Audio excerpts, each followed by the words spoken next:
This is Lindsay Hoopes, a winery owner in Napa Valley, and she's showing us an ADA-compliant bathroom that Napa County forced her to build.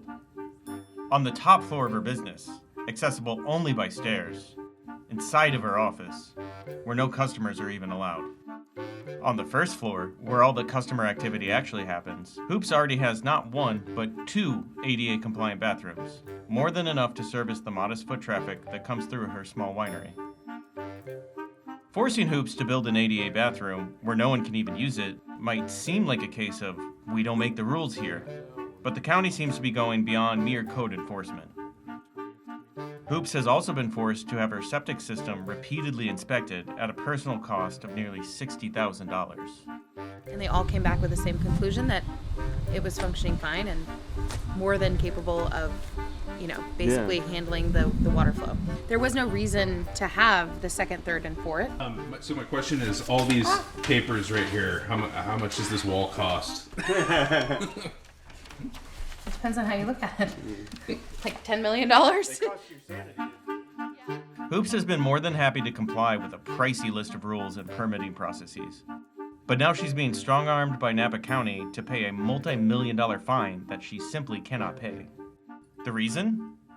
The county says she's not actually authorized to have tastings or tours at her winery, things that have long been essential to every Napa winery's business model. And this is despite the fact that her winery has a grandfathered use permit called the Small Winery Exemption, which exempts it from the usual permitting process. Many wineries offer on-site tasting in Napa Valley, but smaller ones like the Oasis at the Hoopes family winery near Yountville operate on a special permit that the county says does not allow tasting events. But the owner, Lindsay Hoopes, disputes that, and so the county has taken her to court to make her stop. Now the county wants her to pay $1.5 million in fines. And because the county decided to use expensive outside counsel, they're also forcing her to pay an additional $2 million in attorney's fees.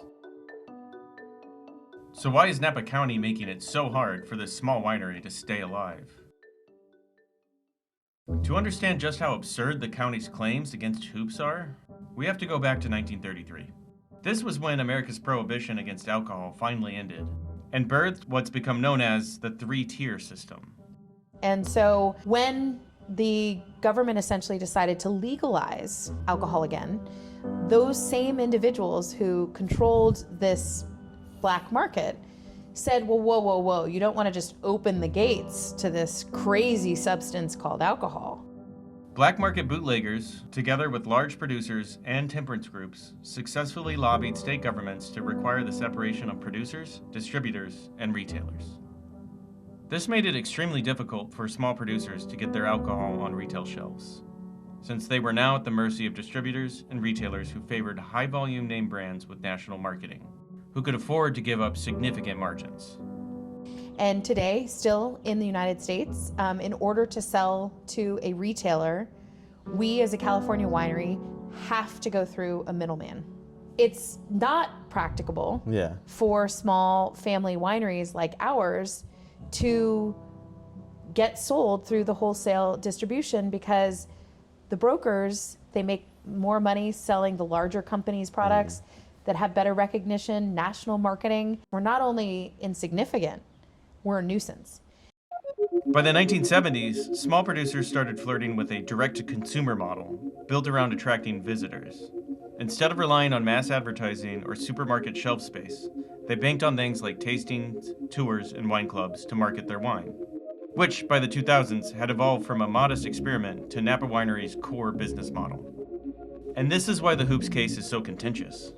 Napa County is treating tours and tastings like an egregious violation of land use laws, while most small wineries see them as a long-standing Napa Valley norm essential to their business models. So what is motivating Napa County? It can't be said for sure. But whatever it is, the county has made it difficult to believe that they're simply trying to enforce the law.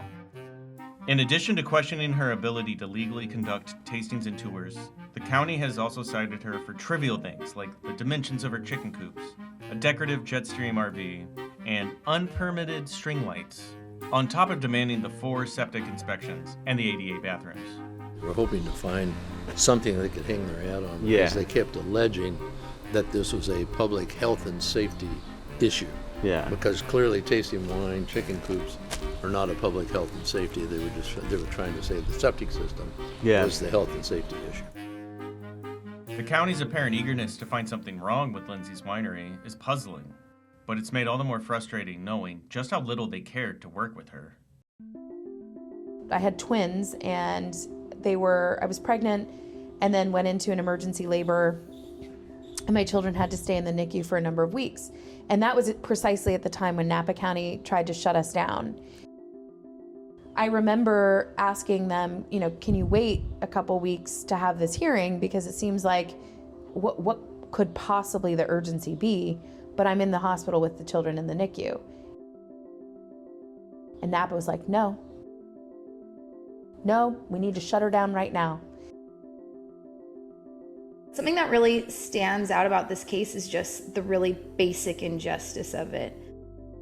This just goes back to exactly what the founders recognized was a problem at the beginning and why we needed limits on the ability to fine, because there's a natural incentive there, and there's an ability to bankrupt people. It's really just common sense, but it's also something that carries back to English common law. It was a right that the founders thought predated America and the Constitution. It was something that they thought they brought over with them from England and was fundamental to a just government.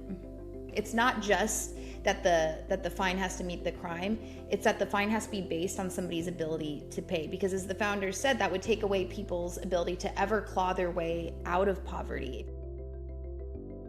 A few weeks after we recorded with her, Napa County filed a writ of execution to seize her assets, and there's now a real possibility Lindsay will lose everything.